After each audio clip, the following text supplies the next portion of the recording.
Let's be completely honest with each other for a second. We were promised a revolution. When this generation of consoles dropped, we were told that the line between reality and pixels would just vanish.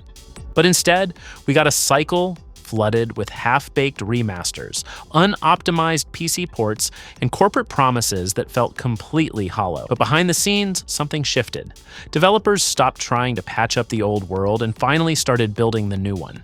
Unreal Engine 5 custom proprietary tech, advanced ray reconstruction. The tools have finally caught up to the imagination. Today we're looking at 13 massive, upcoming next-gen titles that don't just look beautiful, they feel like they shouldn't even be possible on current hardware. We're going through them one by one, completely honestly. No corporate fluff, no paid hype. Just raw, unfiltered truth. Let's dive in. Project Windless. First up is Project Windless. If you haven't heard of this one yet, you need to pay attention. This is a game aiming to capture raw poetic tragedy. Based on the celebrated Korean fantasy novel The Bird That Drinks Tears, it's trying to do for Eastern fantasy what The Witcher did for Western folklore. When you look at the early vertical slices, the first thing that hits you isn't just the fidelity, it's the weight. The mud sticks to the armor, the blood splatters across the snow and actually deforms it. It uses Unreal Engine 5 to create a world that feels incredibly hostile, yet deeply melancholic. My only concern here is whether a studio can transition a deeply complex literary narrative into a seamless open-world layout without losing its soul. If they pull off the combat mechanics and keep that dark, heavy atmosphere, this won't just be a game. It'll be an obsession. Open for you between missions, giving you the chance to catch up with familiar faces, gather intel, and prepare for your next move. 007. First Light next, we have 007 First Light. Look, we've had James Bond games before, but they usually feel like cheap movie tie-ins. This is different. This feels like a cold, calculating psychological thriller. The lighting model here is spectacular. You're looking at true real-time path tracing where every reflection on a wet cobblestone street or a polished marble floor tells you exactly where your enemies are looking. The developers are focusing heavily on tactical stealth rather than just mindless shooting. You feel the isolation of being an operative deep behind enemy lines. The animation work in the close quarters takedowns looks incredibly fluid and brutal. My honest take, the success of this game hinges entirely on the artificial intelligence. If the enemies don't react intelligently to the environment, the illusion shatters. But if they get it right, this will be the ultimate espionage fantasy we've been waiting decades for.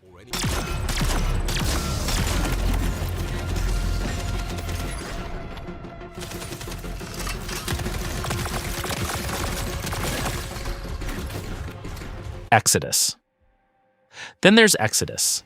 This is a game that hits you right in the chest because it deals with one of the most terrifying concepts in existence: time dilation.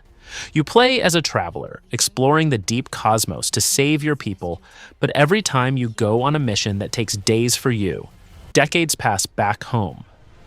Imagine coming back from a quest and everyone you ever loved has grown old and died. That kind of narrative weight requires a world that feels vast, empty, and beautifully terrifying. The visual design handles this beautifully with massive scale, towering alien structures, hostile environments that look entirely uninviting, and particle physics that simulate alien storms with stunning precision. It's heavy, hard sci-fi. The gunplay looks fast and kinetic, but it's the emotional core of returning to a home that forgot you that's going to keep people playing. This is easily one of my most anticipated titles. And greed. Together, in their search for freedom, power, and riches, they'll fight across a treacherous tropical paradise. From dangerous waters to dense jungles, untamed lands, and bustling historical cities. Assassin's Creed Black Flag Resynced. Assassin's Creed Black Flag Resynced. When rumors of this project started floating around, people were skeptical. Why remake a game that's already considered a classic? But seeing this run on updated tech changes everything. The ocean tech here is a masterclass. The way the water swells, the volumetric foam catching the sunlight, and the way the wind catches the sails, it feels entirely alive. They aren't just giving the game a fresh coat of paint, They're redesigning the core physics of naval combat. When a cannonball rips through an enemy hull, the wood splinters dynamically based on the angle of impact. The seamless transition from commanding your ship to diving into the crystal clear ocean to explore a coral reef is flawless. It brings back that pure sense of historical adventure, but with the scale and visual density we expect today. It's nostalgic, but it feels completely fresh.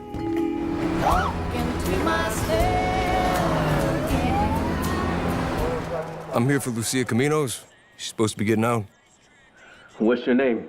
Jason Duval. I seen you here before. You might have. Grand Theft Auto 6. Look, what can even be said about Grand Theft Auto 6 that hasn't already been dissected a million times? It is, without a doubt, the most anticipated piece of entertainment in human history. And looking at what Rockstar is doing with their updated proprietary engine, it's clear why. The density of this world is staggering. We aren't just talking about a lot of cars on a highway, we're talking about simulated life. The crowd AI, the individual physics on clothing, the micro expressions on characters during a tense confrontation, it's unmatched.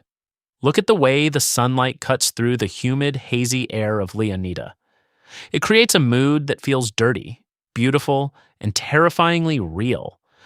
Rockstar isn't just making a sandbox anymore. They are creating a living, breathing ecosystem that parodies our modern world with an almost uncomfortable level of realism. It's going to break the industry, and honestly, the rest of the developers on this list should be paying close attention.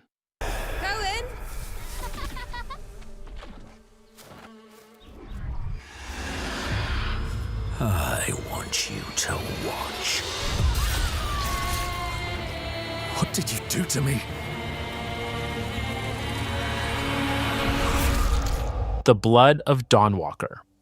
Moving on to number 6, The Blood of Dawnwalker. This title is a sleeper hit waiting to happen.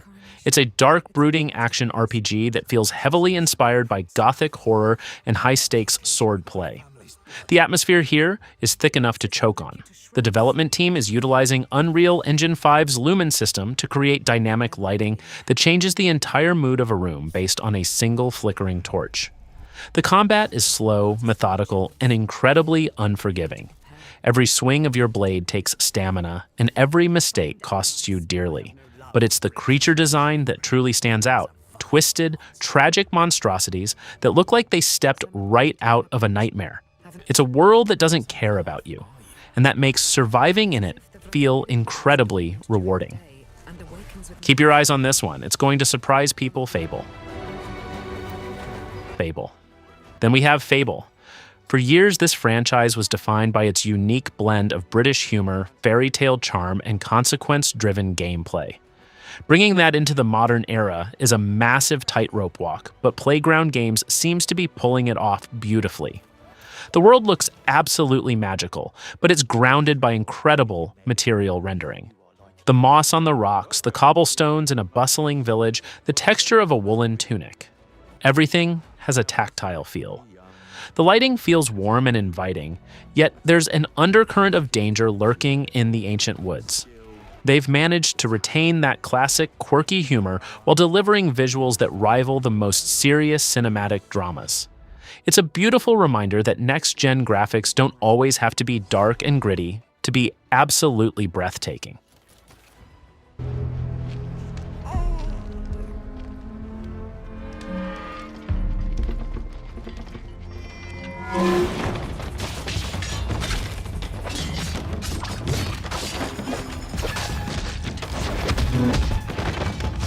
Is Phantom Blade Zero, and this game is pure adrenaline. The developers call the style Kung Fu Punk, and it fits perfectly. It blends traditional Chinese martial arts with dark industrial fantasy elements. The combat animations here are so fast, so fluid, that they look almost pre-rendered, but it's all real time. The game takes advantage of advanced physics engines to make sure every strike, parry, and clash interacts perfectly with the environment. Bamboo stalks snap when sliced, mud flies as you slide past an enemy, and water ripples with every step. The visual presentation is stark, high contrast, and beautiful. It demands absolute precision from the player, and the visual feedback you get for executing a flawless combo is spectacular. It's raw action cinema brought to life in a way we've never experienced before.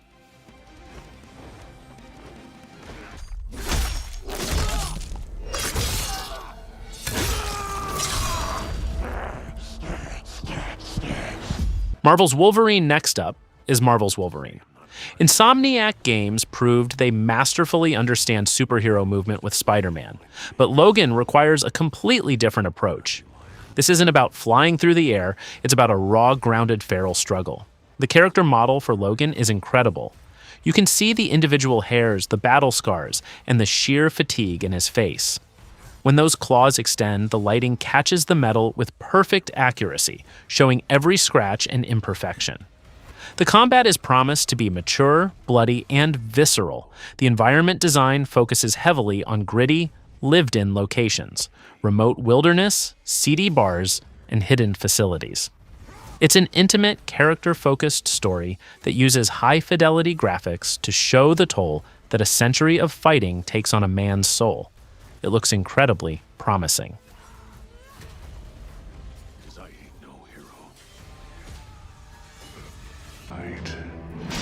I walk the path of the sword, on my strength alone. Onimusha, Way of the Sword. At number 10, we have a resurrection. Onimusha, Way of the Sword. This legendary franchise has been quiet for far too long, but this modern reimagining looks to bring it back with absolute vengeance. The artistic direction blends historical accuracy with terrifying mythological horror. The way the demonic energy interacts with the environment, glowing ethereal particles floating through cherry blossom trees, creates a stunning visual contrast. The swordplay is razor sharp. It's all about timing, waiting for that single perfect frame to strike an enemy down in a flash of steel. The performance capture for the characters brings a level of dramatic weight to the story that the original games could only dream of. It's a beautiful, bloody love letter to classic samurai cinema, rebuilt from the ground up for a new generation.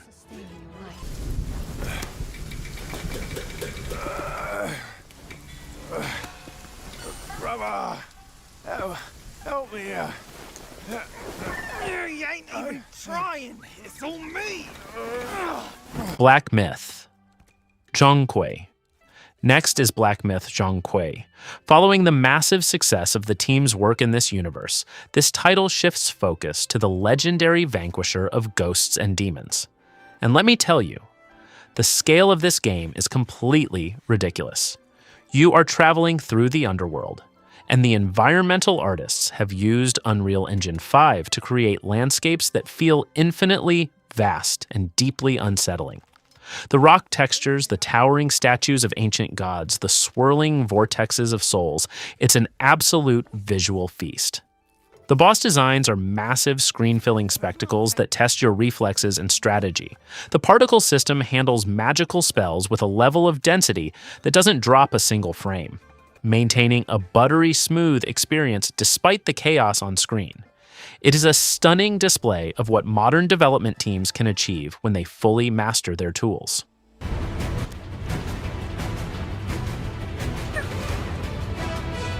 Final Fantasy VII. Remake number 12 is the ongoing evolution of Final Fantasy VII Remake. Watching this journey expand across multiple parts has been fascinating, but seeing the latest technical updates applied to this world is a revelation. Midgar and the lands beyond look more cohesive and breathtaking than ever. The material rendering on Cloud's Buster Sword, the realistic fabric of the outfits, and the jaw-dropping particle effects during limit breaks show a team at the absolute peak of their technical capability. But more than the graphics, it's the emotional depth. The facial animations capture subtle shifts in emotion, fear, resolve, heartbreak, without needing a single word spoken. It honors the legacy of a classic while setting the gold standard for what a modern, big-budget RRPG should look and feel like. This is but a homecoming. You saved me before.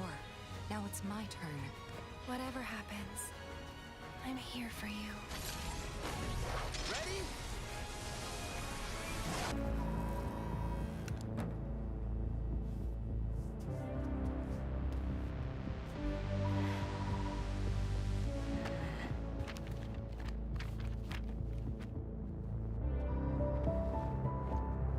Intergalactic, the Heretic Prophet.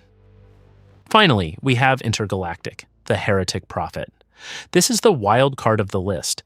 It's a sci-fi epic that throws out traditional design rules in favor of something deeply artistic, philosophical, and visually experimental. The color palette and art direction here are unlike anything else on the market. It uses hyper-advanced rendering techniques to create worlds that look like moving oil paintings or abstract cosmic dreams. The lighting models don't just simulate reality, they simulate alien physics, where light bends around black holes or shifts colors based on your character's choices. The narrative explores themes of belief, power, and isolation across the stars. It's bold, it's strange, and it uses next-gen power not just to look realistic, but to create something entirely unique. It's a fitting end to our list.